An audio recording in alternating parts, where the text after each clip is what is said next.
right. All right, guys, welcome back. We are talking about parenting and parenting resources. Once again, as always, this is a starting place for conversation, not the end spot for conversation. So please keep that in mind as we are sharing. Did I share the right thing this time? Yes, I did. yes. Hooray. I was worried, guys. I'm not going to lie. I thought for a second I was going to be showing something else. Not that it was inappropriate.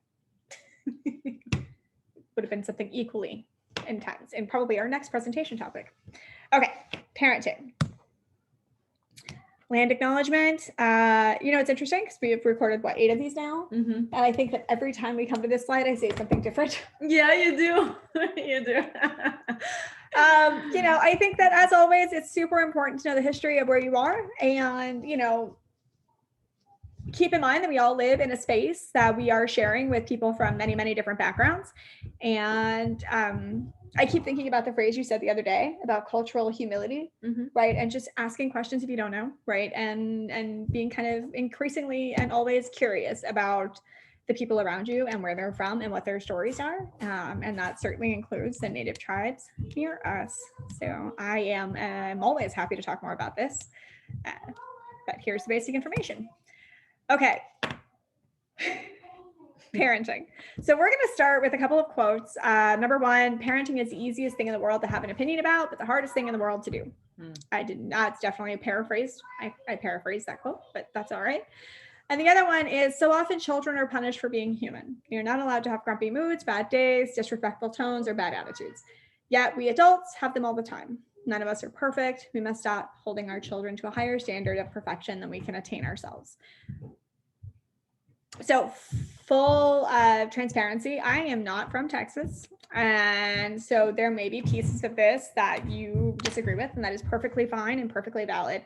I am from Missouri, and the way children's behaviors and attitudes are defined as disrespectful where I'm from versus how they are down here are definitely two different things. And I'm going to try really hard to kind of acknowledge that when that comes up in my conversation. If I don't acknowledge something that you disagree with or you have a different opinion about, that is more than fine. And I would love to have you comment below in the video or message me and we can have additional conversation about it. And I can certainly clarify anything that doesn't make sense or just feels wrong, right? Just kind of innately feels wrong for you. A little bit about my professional background before I go into everything I'm going to say. I started working with kids in 2005, and I started with kids who were in a max correctional facility up in Michigan. So kids who were adolescents who were, in essentially kid jail for some pretty serious offenses. After that, I worked with a lot of kids in CPS care. So most of my experience with kids are kids who have dealt with trauma, kids who have been unable to live with mom and dad, kids who have experienced neglect or abuse in some way, shape, or form. I also think it is worth saying that kids can experience people that, for the purpose of this conversation, kids can experience a traumatic event that may not be seen as traumatic from the outside. Right. So one of the best examples I've ever heard of this exact thing is there was a woman who was on the freeway and she saw this really, really terrible car accident in front of her. She pulled off the side of the road and called 911. But being in that space and seeing that car accident was traumatic for her. Right. She wasn't even in the car accident. Right. She was a bystander of that event. And it is kind of one of the clearest examples for me of how trauma is very much in the eye of the beholder. Yeah. And we're all triggered by different things. We all experience trauma in different ways because of different moments. So I just always a preface. And I spent a few years at CPS helping parents navigate that, right? Helping them navigate how to provide safe and stable homes for their kids after they have experienced trauma of their own. Affirmation, being a mom and a dad means choosing to show up day after day and love day after day and give day after day and try day after day and not having all the answers and not being perfect, but simply doing your best. Parenting is genuinely one of the hardest things I've ever done. There's a lot of second guessing. There's a lot of kind of wondering late at night if I have done or said the wrong thing. And I have entirely too much experience with kids who have struggled to not know how some of these things can impact them later on. I have a few tips of the trade, a few things I've learned along the way. And that's largely what I'll be sharing today. That has helped me and helped me feel more confident, I think, in my parenting. So red flags. So there are two different areas of red flags I'm going to talk about. There are children's behaviors that are red flags, and then there are red flags to the people who are around your kids, right? So a red flag is very simply just something that is vaguely concerning, right? So this can be, you are in a new relationship and the guy you are dating has, no, go away please right now. Right now I have my child here asking me for toys. I need him to wait. Ask dad then. Sorry about that. It can be as simple as you are in a brand new relationship and, the guy ignores your kids when he's around them, right? That can be a red flag. And my biggest piece of advice about any concerning behavior that you may see in anyone who is around your kids is to simply ask the hard question, right? It's to ask why.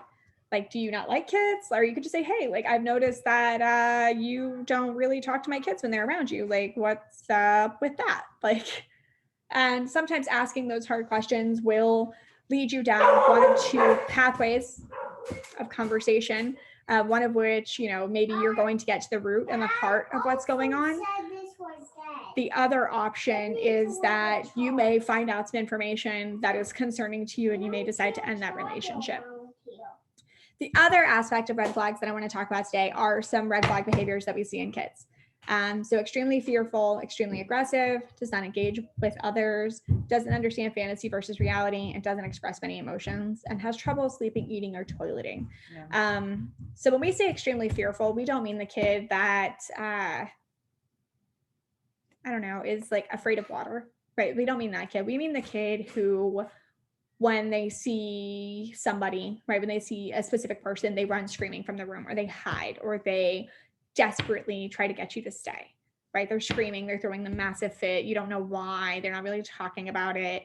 And you see that a lot in younger kids. Extremely aggressive is not the kid who hits when they get mad, right? It's not the 5-year-old who gets mad at you and hits you. It's the, 7-year-old who picks up a chair and throws it through the window, right? It's the, it's that step up, right? I worked with a kid once who he would get mad and he would try to stab you with pencils, right? Like it's that, right? Like it's extreme aggression. Like it's the kind of aggression where if they're big enough, like you may be worried about your safety, right? Or their safety, right? Can they keep themselves safe? Does not engage with others. Not the kid who's shy, right? The kid who's shy. And right now we're all coming out of a pandemic. And so there's going to be a bit of a learning curve on re-engaging. I'm having trouble re-engaging with society. Like I can't even imagine, right? These little guys. But this is the kid who doesn't ever want to engage, right? They don't want to engage with you. They go to school. They don't have any friends. They're very, very isolated. And it is worth having a conversation, right? It is worth asking what's going on, and asking the child what's going on. Like, is somebody bothering you? Like, it seems like you're having a hard time. Like, do you have any friends? Like that kind of stuff. And talking to the teachers and checking in with them on how they're doing socially. Doesn't understand fantasy versus reality.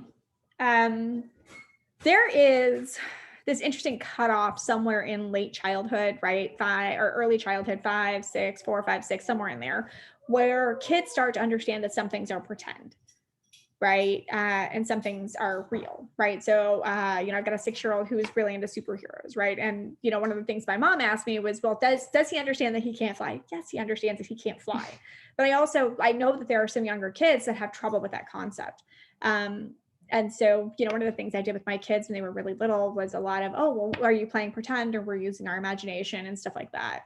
And you can certainly do that. But if you have a 10-year-old that is having trouble separating out fantasy from reality, right? So, well, maybe I can fly, right? Maybe they're attempting to jump off of cars to fly and stuff like that. And they genuinely think it might be possible, right? And it's worth additional conversation. Doesn't express many emotions. The emotional piece gets sticky when you have anybody who has dealt with big trauma or traumatic events, because trauma can impact the way we emote. You know, like I worked with families who took in babies who never cried. And they're like, oh my gosh, they're such good babies. They never cry. And that made me really uncomfortable because babies are supposed to cry, right? Babies cry when they get their needs met. Babies stop crying when they don't get their needs met. And that doesn't mean that the quiet baby who rarely cries is like, has experienced trauma. All it means is that it's like a change in behavior. Right. So it's a change in emotional expression. Right. So if your kid is happy-go-lucky and loving and super engaging one day, and then, you know, spends a couple of weeks and they're just not anymore, right? Something may have happened. And it's really important as a parent to keep that door open so that they can tell you if something has happened. And has trouble sleeping, eating, or toileting. This is also not for young ones, right? Young kids always have trouble with that. I have a 6-year-old who still every now and then wants to sleep with me because, you know, it's better than sleeping on his own. And if that is kind of the cultural expectation in your home, great. But if your kids are sleeping by themselves and they're now 9 and all of a sudden they don't want to sleep by themselves anymore, or they are, you know, suddenly having accidents in their bed again after a period of time of being toilet trained, or if their eating habits have changed, they're eating way more or way less, and it is atypical, right? You know your kid best. You are with them day in and day out. You know what their typical behaviors and patterns are. Kid goes through a growth spurt, they're going to eat you out of house and home, right? Once they're past that growth spurt a few days later, or even a few weeks later for some kids, right? They're not doing that as much, right? They're just not eating as much. And so you have a sense of, that seems different. And instead of just embracing it, it's okay, well, that's different. You can always follow up with your kid. Kids, I think, know more about what's going on in their heart and in their head than we give them credit for. I think sometimes we just have to seek it out, right? And, you know, behavior is a form of communication for kids, especially as they're learning emotional intelligence, as they're learning what emotions are and what they mean, and this is going to sound very like hippy dippy, but especially once they learn how like emotions feel in their body, right? Like how it feels when they're angry versus how it feels when they're sad, right? These are things that we expect people to know. I think that we have to teach people how to know these things, right? Like it's important to know what it means to be sad, right? Versus what it means to be angry. And it sounds very like, you know, step one, very basic. Everybody should know that. But it is one of those things that people are taught. We're taught what anger is based on how anger looks in the people around us, or based on the conversations we're having when we're young, and how people are reflecting that back, saying, hey, you look kind of mad right now. Are you feeling kind of mad? Like your face is red, you're screaming at me. What's going on here? Right. That reflection can help kids learn. Taking breaks. So taking breaks are super important both for kids and for their parents. Like I said at the beginning of this, parenting is exhausting. It is hard, and we are coming out of a very hard period of time where a lot of us have had limited support, right? Kids haven't been going to school, or, you know, you haven't been able to send them to grandma and grandpa's for a night or a weekend or whatever your typical habits and patterns are. So make sure your kids have a chance for breaks. Like they can have, you know, quiet time. Hey, we're going to spend 30 minutes. Everybody's going to go to their own corner and do their own thing. And if you're feeling frustrated, you can take a break too, right? I do that with my kids. I'll like tell them I'm taking Zen time, taking 5 minutes, leave me alone. Right. And, you know, for me, depending on how bad it is, right, I will read an article, or I will, you know, if my husband is available, right, I'll leave my kids with him and I'll go walk around a thrift store for 20 minutes, right? Or watch a 10-minute meditation video if I can't, right? There are things that I can do that help me kind of reset. And I try to do that before I get very, very frustrated, right? I try to do that as I'm beginning to escalate. In some of the other videos, I've talked about that, right? Knowing kind of what my triggers and what my signs are for that escalation period. And this is another way that I utilize some basic self-care and self-preservation strategies to help me be present with my kids. And I also will tell them that. Like I will tell them, I'm feeling frustrated right now. I need 5 minutes. Right? Reflecting how I'm feeling, giving a word, giving documentation to how I'm feeling, right? Giving them permission to feel frustrated too, which is definitely not a common thing that I see, but it's important for kids. De-escalation. So I saw this really cool graphic, and I should have shared it with you when you were putting this together, but I didn't want to get full on into like how a tantrum looks. Oh. But that's what it was. It was like the graphic of a tantrum, and it's like this bell curve in the center is full on dysregulation, which is such an academic term for just falling apart, being unable to think. Yeah. And so I try to avoid academic terms, especially in this context, because who needs it, right? Nobody actually needs it. Yeah.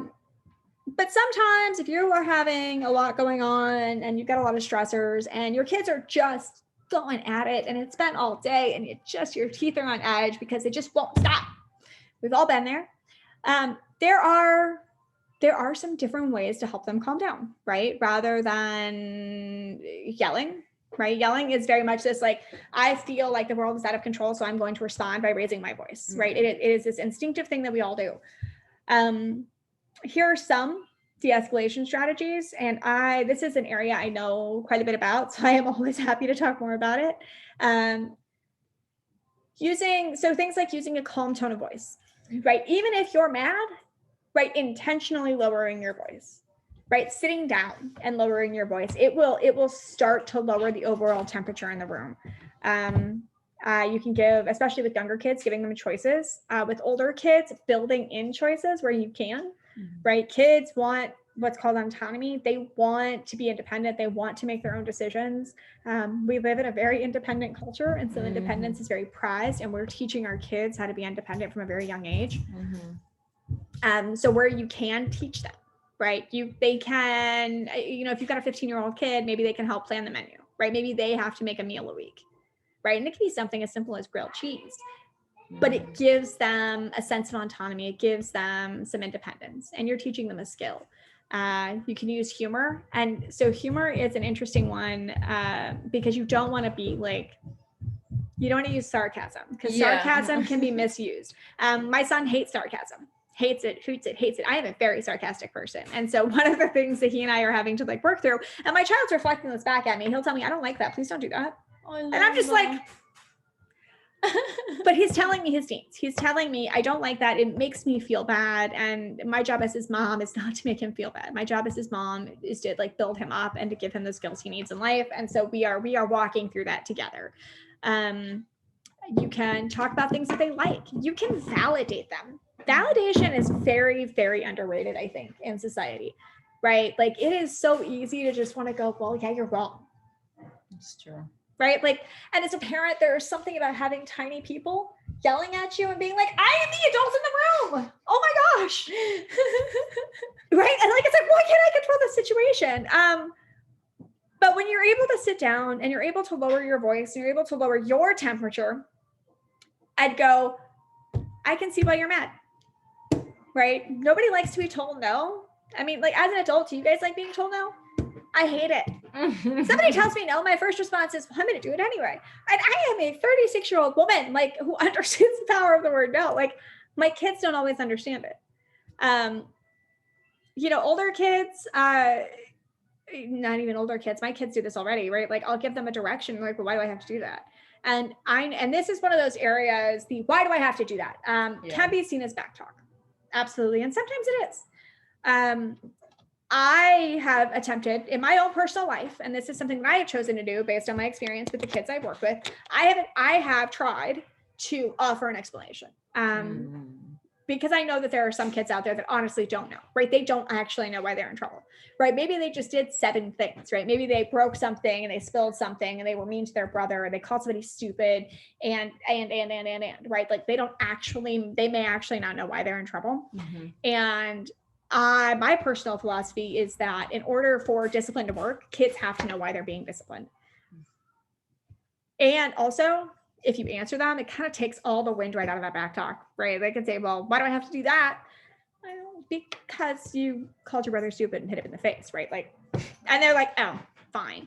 And so it's this interesting parenting tactic that I use that just, they don't have anything else they can say after that, because they can't argue with me because it's the thing they just did. So it's a thought. And there are some more here, right? So much of this is built into, there are kind of 3 things, I think 3 aspects at the heart of these de-escalation tactics. Respecting your kids, which sounds very weird. But it's things like, your kids are having feelings, they're having thoughts, right? They are living in a space where somebody is telling them what to do all the time because they're children and they need to be told what to do.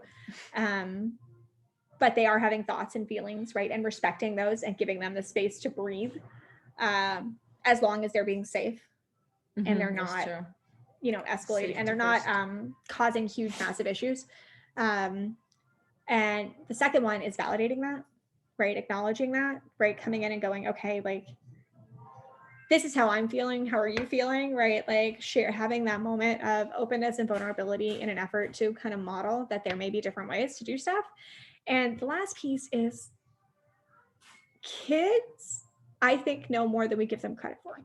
And I learned this kind of the hard way with the kids that I worked with at CPS. Once I started, that would be like hitting my, like basically, beating my head into a wall, trying to figure out like what was going on with this child and what they needed from me. Right. And finally, I just started asking, like, what can I do? Yeah. Right. Like, you're really mad right now. What might help? Right. And even the angriest kid that I ever worked with, and I know it's different when it's your own child, but even the angriest kid I've ever worked with, it stops them flat because very rarely do people ask them. That's true. People tend not to ask kids what might help you. And there is this kind of adult expectation that they're going to ask for something absurd.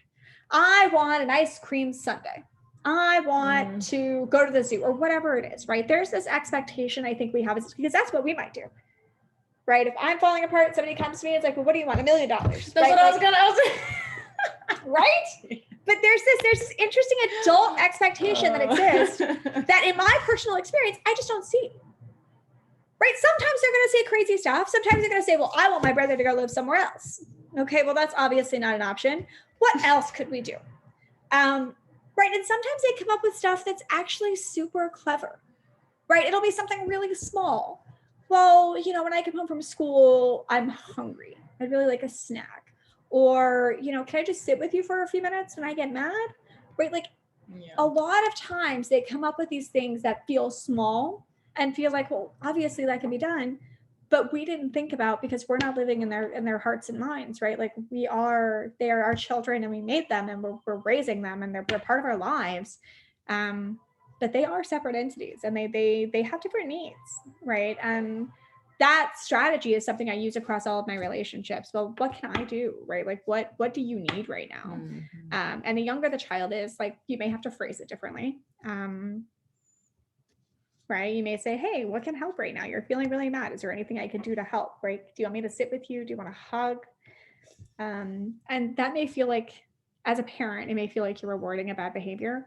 But keep in mind that if your kid is falling apart, odds are they're trying to get attention. And if you can change that conversation from I'm giving you attention because you broke a window to I'm giving you attention because you're talking to me, right? You're actually rewarding a different behavior, right? You're rewarding them being open and them being honest with you about what their needs are. You're not rewarding the negative behavior, right? Because you can still give a consequence for that and should, right?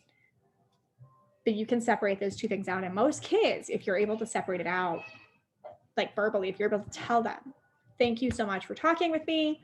Let's sit here for a few minutes. This consequence that I'm giving you is for this thing you did before, right? They will get that. They will start to get it. And they will start seeking out those more positive behaviors, right? They will start doing things like using their words more over time. It takes months. It takes like 6 months to change a behavior? Some absurd amount of time. So just have that in mind in the back of your head. Read through these de-escalation tactics. Feel free to pause here and read through. If there's anything you would add or anything you disagree with or anything you would like more clarification on regarding this, happy to talk about it more. Like I said, this is kind of the heart and the soul of every relationship that I have is based on these ideas of trust and respect. So safety tips. So we're heading into summer. It's super, and there's no lifeguard on duty at the pool. So super important that if your kids are at the pool, you're with them, especially if they're, I don't know what, under 14 to 16, somewhere in there. I don't know. Yeah. You know your kids better than I do. But like if you have an 8-year-old, probably don't send them to the pool by themselves. The puddle jumpers that's in that bottom picture with the green arms, got to be careful with those with younger kids. Sometimes they can cause them to flip upside down. Just eyes on your kids when you're around any body of water. I think most of you guys have taught your kids about stranger danger. If you haven't, maybe you should. It's worth a conversation at least, them knowing who their safe people are. Yeah. The screen time. Okay, so we live in an era of insanity on the internet. This is not an area I know a ton about. I just don't. My husband tends to be, he's the one who plays video games, and he's the tech person in my family. So he's the one who is always telling me kind of what's out there and what's new. The only thing I will say is know what your kids are watching and what they're consuming. And that is a really, really good place to utilize those red flag behaviors that we talked about earlier for older kids, right? If a kid goes from being pretty open, talking pretty sunny and bright and happy, to pretty shut down and secretive, clearly they're keeping a secret, like there's something going on. And that's the time to start intervening. That's the time to start talking to them and, protecting them and teaching them kind of what's out there, right? Teaching them what is on the internet, right? There are certainly predators on the internet. Not everybody is a predator, but there are. And there's some like algorithm on YouTube, right? Even if you're on YouTube Kids, that within like 6 to 10 clicks or something of recommended videos, you're into something that's totally different, totally geared toward kids in a predatory way. And so like YouTube makes me very nervous. Like my kids aren't on YouTube hardly at all because of that. And weapons in the home, obviously keep them up, keep them locked up, keep them safe. If you have a gun in your home, and I don't know how many of you do or don't, right? Like, and I know that it's there for safety, right? But definitely locked up, or, up high, things along those lines, right? If you don't have that in your home, there should be some education around how to keep yourself safe, both for yourself and for your kids, right? Especially as they get bigger, right? Because, accidental shootings happen, accidental things happen. And it is worth trying to avoid that when possible. Ideas for the summer. So you guys have a pretty cool park, not that far from you. Always walk down there. Those curves, depending on the age of your kid, right? Like just be aware of the age of your kid and the maturity of your kid before they go to the park by themselves, right? If they're like 14 or 15, they're probably going to be just fine. But like, I wouldn't send like an 8-year-old around those blind curves there. You just don't know. Like, I hate driving over there, right? Because you come out and it's like, you can't see anything. It sucks. I know. Arts and crafts, right? There are all kinds of cool arts and crafts stuff you can find on the internet. I will probably do another arts and crafts drop sometime this summer, maybe in July. And if it's something that you're interested in, right, I can certainly pass on ideas that I have as I'm having them. And if I have enough people requesting arts and crafts, I will not only move up my timeline on putting together arts and crafts packets, but I will get to a place where I'm putting just some basic supplies in the front office for you guys to come and grab. I expect that this summer we will have free movies in the parks again. I don't think your local park has free movies, but I know that there are several screens down in Central Austin that will show free movies on like Thursday or Friday night. And you take your blanket, you take a little picnic, and you go to the park, and you get to watch, I don't know, something like Jurassic Park or Frozen or something along those lines. And you just kind of get to be, and it's pretty exciting. Going for walks, you can do exercise challenges over the fall or over the summer.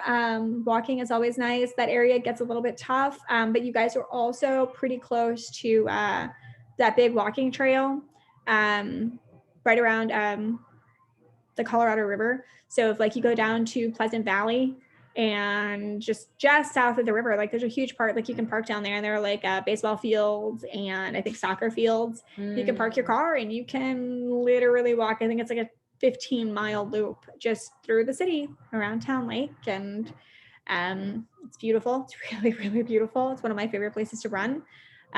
There is the Austin Nature Center that is on kind of the far end of Town Lake over by Zilker Park. I don't know if it's open yet, but I expect that it will be, but it is free to the public.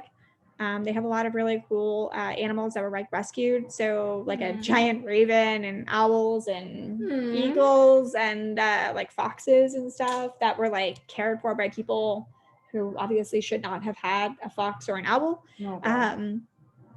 So there are some really cool stuff to do in the city that is free over the course of the summer. I have a lot more ideas. I don't know how many of them are actually going to be going into effect. So as I am finding new stuff out, I will be sharing that with the community. And then reading challenges through the public libraries. In the summer, right, there tends to be this educational kind of setback. Kids forget a little bit. It happens to all of us. You know, and with reading skills, it's important to keep those skills going. So you can sign up at, you know, the Austin Public Library or through like the Pizza Hut Bookgate Club, right? And get, you know, free pan pizzas for your kids as they're reading books. If you want more information about that, I can certainly find links and send them as needed. Some basic resources on parenting. What does Avance do? Do you know? Avance. Avance, what do they do? They help parents that have low income just getting like case management stuff. Oh, so cool. like things like that. Awesome. I should have put WIC on here. WIC is great if you have a kid under 3 and you meet certain requirements. They will help you with food, with like formula and food and stuff like that. Ages 5 under. Is it 5 under? Mm-hmm. Okay. I was thinking of early childhood intervention, which is also important if you have a kid under the age of 3 who has any kind of developmental needs. Any Baby Can has like parent support groups, has like basic parent coaching, right? So if you know anybody or feel like you could benefit from, if you're feeling overwhelmed as a parent and you don't have like a strong support system, like Any Baby Can may be a really good resource for you. They offer parenting classes and parenting support. Head Start programs. So most of you guys would qualify for Head Start programs and free pre-K programs down at Ortega. If you need help with that, let me know. I know there's usually a wait list. The Head Start programs, probably, I think it's like Head Start 3 and Head Start 4 or pre-K 3 and pre-K 4. But always happy to help. That stuff is usually online or you can contact the schools. And then through the Workforce Commission, there is, and I'm trying to remember what is, I think it's CCMS. That is, they will offer some financial assistance for childcare, right? So if you are back at work or if you're going back to work and your child is coming out of, and this is for younger kids. This is kids who are not school aged yet. Once you get to school age, it gets a little bit harder. But I mean, if you have a 4-year-old and you're getting ready to head back to work and you can't get them into a Head Start program for the course of the summer, like maybe CCMS can help and they could help financially take some of that burden off of your off of the financial burden of childcare, because childcare is stupid expensive. Oh my God, yes. So basic questions, you know, as always, feedback, questions, comments. I'm kind of all ears. Parenting is such a tough space to talk about, especially in this overview fashion that we're trying to do these presentations. Always all ears. Anything you think was just blatantly wrong, happy to hear about too. And just if you have any questions or concerns, please message me. Like I said, I have a lot of experience working with kids from a wide range of backgrounds. And, you know, I may be able to think of something, you know, you haven't, and vice versa, right? If you can think of something that I missed that you think other residents may benefit from, other people may benefit from, please feel free to share so that everybody can have the benefit of your wisdom as well. Thank you guys so much. And I am now awkwardly once again stopping the share so that we can sign off. But thank you guys for listening and for hanging in there. I think this may be a longer presentation than some of the others. But we appreciate you guys and we will see you next time. In a few seconds. I know, like 5 minutes when we record our next video. I love that.